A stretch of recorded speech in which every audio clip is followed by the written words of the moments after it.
ആരാകും എന്നതിനപ്പുറത്തേക്ക് ഒരു തിരഞ്ഞെടുപ്പ് പരാജയത്തിന് ശേഷം തിരിച്ചു വരാൻ വേണ്ടിയുള്ള വഴി ആലോചിക്കലാണല്ലോ ഏറ്റവും പ്രധാനപ്പെട്ട ഘടകം. അതുകൂടിയാണല്ലോ പ്രതിപക്ഷ നേതാവെന്ന് ഏൽപ്പിക്കപ്പെടുന്ന ആൾക്കുള്ള ദൗത്യം. അതായത് ഒരു ഈ തവണ പട നയിച്ചിട്ട് പരാജയപ്പെട്ട ആളല്ലേ പിണറായി വിജയൻ. അയാളെ തന്നെ മുൻനിർത്തിക്കൊണ്ട് വീണ്ടും ഒരു പോരാട്ടത്തിനിറങ്ങുക എന്ന് പറഞ്ഞാൽ അതൊരു സ്വയം നവീകരിക്കലോ തെറ്റുതിരുത്തലോ അല്ല. അപ്പോഴാണ് ആ പാർട്ടിയിലെ തന്നെ ചില കേന്ദ്രങ്ങൾ പിണറായി വിജയൻ തന്നെ പ്രതിപക്ഷ നേതാവാകണം എന്ന ആവശ്യം മുന്നോട്ട് വയ്ക്കുന്നത്. അതിനവർ പറയുന്ന കാരണം എന്തായിരിക്കും?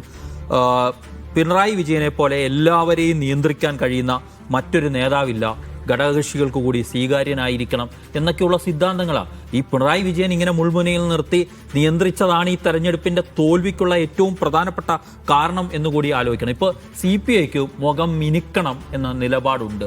അതായത് പ്രതിപക്ഷത്തെ നയിക്കാൻ പിണറായി വിജയൻ അല്ലാതെ ഒരാൾ വരണം എന്നുള്ള ആവശ്യമാണ്. നിങ്ങൾ ആലോചിക്കണം, 102 പേരുള്ള ട്രഷറി ബെഞ്ചാണ് അപ്പറയുള്ളത്.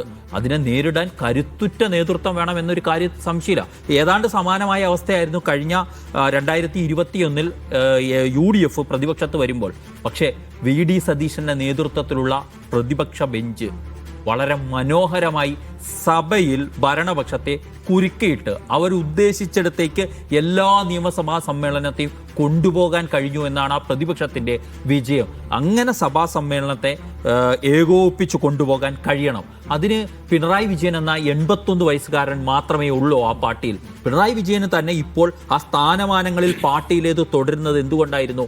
മുഖ്യമന്ത്രിക്ക് അവശേഷിക്കുന്ന രാജ്യത്തെ ഏക കമ്മ്യൂണിസ്റ്റ് മുഖ്യമന്ത്രി എന്ന നിലയിലാണ് അദ്ദേഹത്തെ PBയിലും എല്ലാ കമ്മിറ്റികളിലും പോലും നിലനിർത്തിയിരിക്കുന്നത്. ഏതാണ്ട് 73 വയസ്സ് കഴിഞ്ഞ G സുധാകരന് എല്ലാ പദവികളിൽ നിന്നും മാറ്റപ്പെട്ടത് എന്തിൻ്റെ പേരിലാണ്?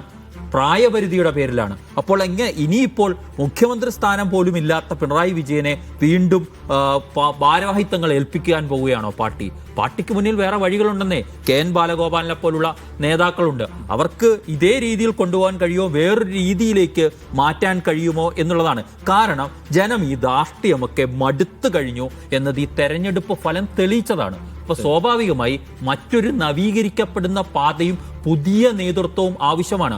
അത് പ്രതിപക്ഷ നേതൃസ്ഥാനത്ത് മാത്രമല്ല, CPMനെ സംബന്ധിച്ചിടത്തോളം അതിൻ്റെ സംസ്ഥാന സെക്രട്ടറിയുടെ കൂടി പണി തീരാൻ പോകുന്ന ഘട്ടത്തിലേക്കാണ് കാര്യങ്ങൾ പോകുന്നത്. MV ഗോവിന്ദൻ ആ പാർട്ടി സെക്രട്ടറി പദവി ഏറ്റെടുത്തതിന് ശേഷം ഏതെങ്കിലും ഒരു തെരഞ്ഞെടുപ്പ് വിജയകരമായി മുന്നോട്ട് കൊണ്ടുപോകാൻ കഴിഞ്ഞിട്ടുണ്ടോ? അങ്ങനെ പരാജയങ്ങൾ മാത്രമുള്ള നേതൃത്വമാണ് ഉള്ളത്. അപ്പോൾ മൊത്തത്തിൽ നവീകരിക്കൽ മാത്രമാണ് തിരിച്ചുവരവിനുള്ള പാത.